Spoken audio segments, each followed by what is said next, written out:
Hi friends, இன்றைக்கி என்ன பார்க்க போகிறோன்னா மஷ்ரூம் பிரியாணி பார்க்க போகிறோம். அதுக்கு தேவையான இன்க்ரீடியன்ஸ்லாம் எடுத்து வச்சுருக்கேன். தேவையான பொருள் என்னென்னு பார்த்தீங்கன்னா காளான்.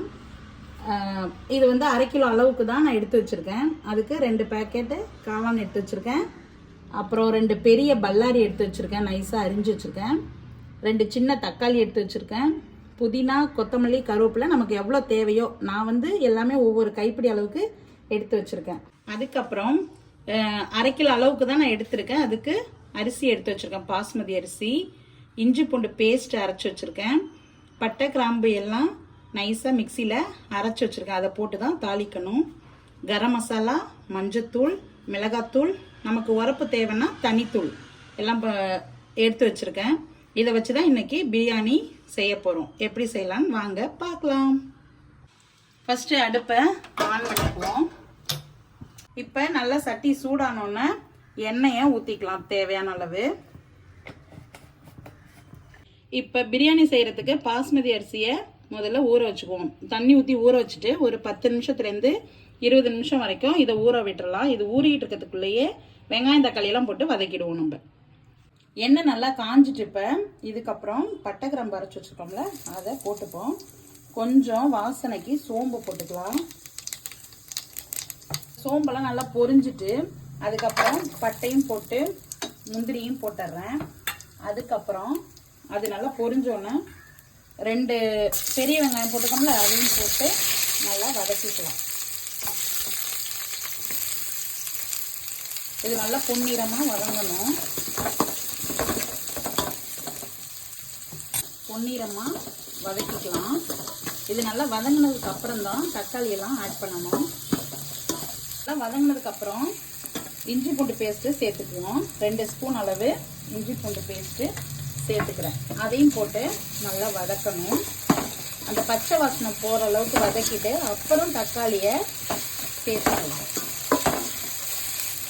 2 ஸ்பூன் அளவுக்கு நெய் ஊற்றிக்கலாம். வெங்காயம், இஞ்சி பூண்டு பேஸ்ட்டு எல்லாம் வதங்கின பிறகு தக்காளியை போட்டுருவோம். அதோட கொஞ்சம் புதினா, கொத்தமல்லி ஒரு கைப்பிடி அளவுக்கு ஃபஸ்ட்டு போட்டுக்கிறேன். இந்த பதம் வந்த பிறகு நல்லா வதங்கி முடிச்ச பிறகு காளானை சேர்த்துருவோம்.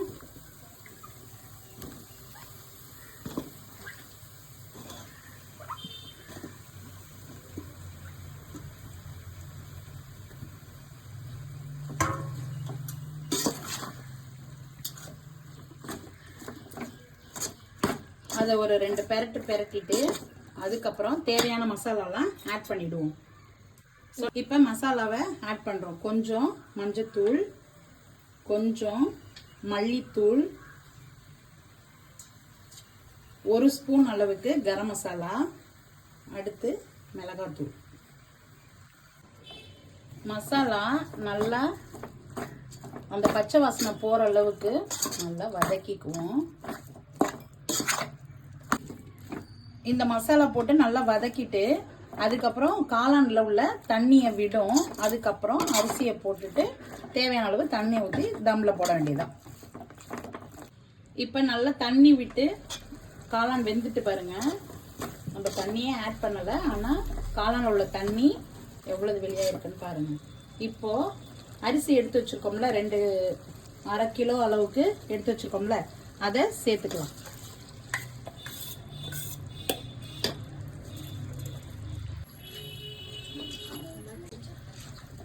இப்போ நல்லா கிண்டி விட்டுருவோம். அதுக்கு தேவையான அளவு தண்ணி சேர்த்துருவோம். அடுத்து இப்போ 2 டம்ளர் அரிசி எடுத்துருக்கோம். அதுக்கு தகுந்த மாதிரி 4 டம்ளர் தண்ணி ஊற்றி தம்மில் போட போகிறோம். அது தண்ணி சேர்த்துக்குவோம்.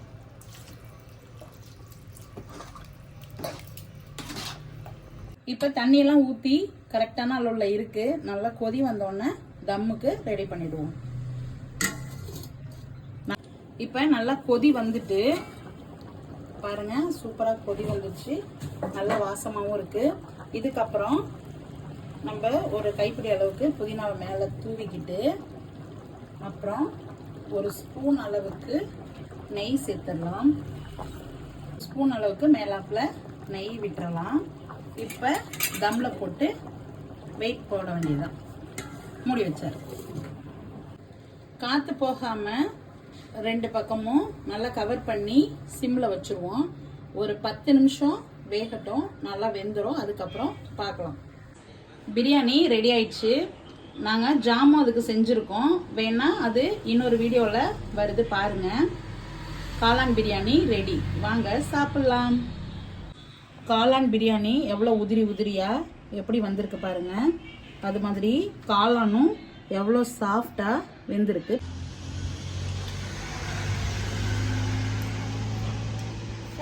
வேற